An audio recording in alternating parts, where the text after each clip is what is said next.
Dusty Crop-Hopper est un petit avion épandeur qui est devenu champion de course en surprenant tout le monde lors d'un rallye autour du monde. Depuis, il est devenu une célébrité, mais récemment, il a bien des problèmes. Son moteur ne fonctionne plus comme avant et la nouvelle boîte de vitesse dont il a besoin est introuvable.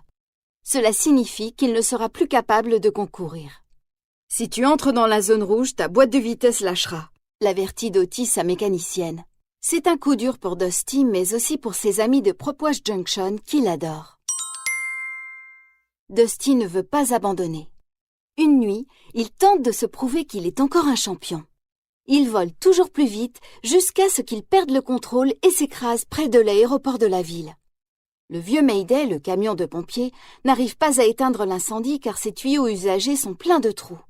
C'est un vrai problème, car un aéroport a besoin de bons pompiers en cas d'urgence.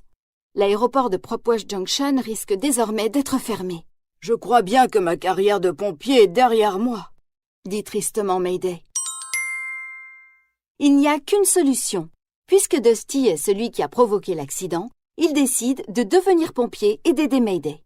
Alors, il se rend à la base aérienne de Piston Peak pour s'entraîner avec d'autres véhicules et avions qui sont toujours prêts à aller au-devant du danger. Peu de temps après son arrivée, les pompiers reçoivent un appel. Blade Ranger, l'hélicoptère qui est le chef de l'unité de feu et de sauvetage, ainsi que Dipper, un avion bombardier d'eau, se mettent à lâcher un retardant rouge sur les flammes. Windlifter largue lui aussi le retardant. Dusty est troublé. Il ne comprend pas où il est censé voler et finit au beau milieu du produit et devient tout sale. Quelle déception! Sa première mission consiste à prendre une bonne douche. Dusty ne tarde pas à découvrir que les pompiers sont très sympathiques. D'abord, un mécanicien remplace son train d'atterrissage par 2 flotteurs qu'il peut remplir d'eau afin de la larguer sur les flammes. Puis le vrai entraînement commence, avec Blade surveillant depuis le ciel. Mais Dusty a des soucis. Par exemple, il doit passer sous un pont et ralentir, car son moteur cassé ne lui permet pas de mettre les gaz, ce qui l'empêche d'obéir aux ordres de Blade. Puis Dusty se conduit encore de manière embarrassante. Il jette du retardant sur 2 campeurs qui pique-niquaient. Mais Dusty est un champion, et pour Cad Spinner, le surintendant du parc, c'est tout ce qui compte. Cad explique au champion qu'il organisera bientôt une fête et qu'il veut que Dusty vienne. Blade n'aime pas du tout le surintendant. Cad est vaniteux, égoïste et laisse trop de véhicules entrer dans le parc. En cas d'urgence, les visiteurs pourraient être en danger.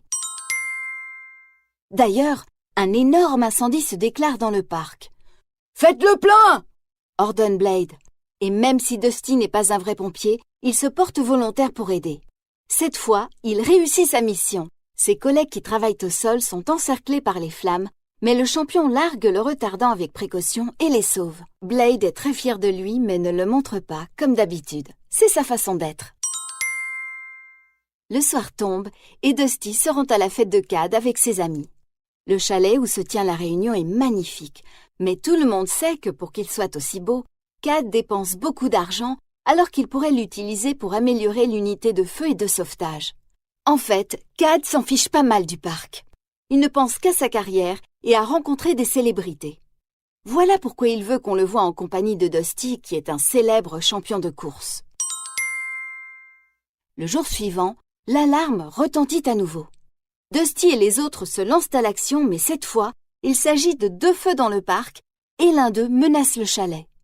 Pour sauver les campeurs, ils doivent les sortir de là. « Il n'en est pas question !» crie Cad dans la radio à l'attention des pompiers. Le chalet doit rester ouvert comme d'habitude, car il a mis 5 ans à l'embellir ainsi.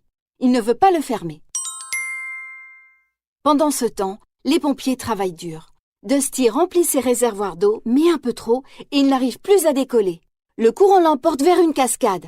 Blade lui jette un treuil et ne parvient à le sauver que lorsque Dusty est sur le point de tomber. Blade demande à Dusty pourquoi il n'a pas davantage poussé son moteur.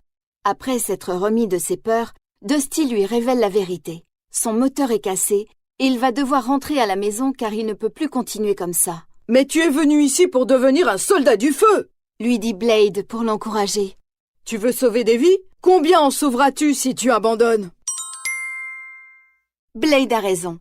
Ils retournent à leur mission mais sont tous les 2 pris dans les flammes. Le feu endommage l'hélicoptère. Dusty doit maintenant se débrouiller seul. Mais cela ne sera pas facile.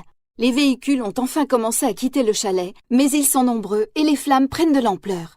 Et pour couronner le tout, la route de sortie du parc est bloquée par l'incendie. L'héroïque unité de Piston Peak décolle dans l'épaisse fumée et largue le retardant avec une précision absolue, éteignant le feu juste devant la ligne de voitures qui essayait de partir. Mais ce n'est pas fini. Un couple de vieux campeurs est piégé dans les flammes et Dusty se porte volontaire pour aller les sauver. Lorsqu'il doit remplir ses réservoirs, il n'a pas le choix. Il pousse son moteur à fond. Il va peut-être endommager son moteur à vie et ne plus jamais pouvoir participer à des compétitions, mais il s'en fiche. Il a des vies à sauver. L'opération est un succès. « Bien joué, équipier !» lui dit Blade, très fier. Dusty est accueilli en héros par ses vieux amis et aussi par des nouveaux. Puisqu'il est devenu pompier, il peut aider Mayday et l'aéroport de Propwash Junction ne fermera pas. Et il y a une autre nouvelle très importante. Le mécanicien du parc est parvenu à réparer la défaillance dans son moteur. « Pour faire ce que tu as fait, il faut vraiment être un avion exceptionnel !»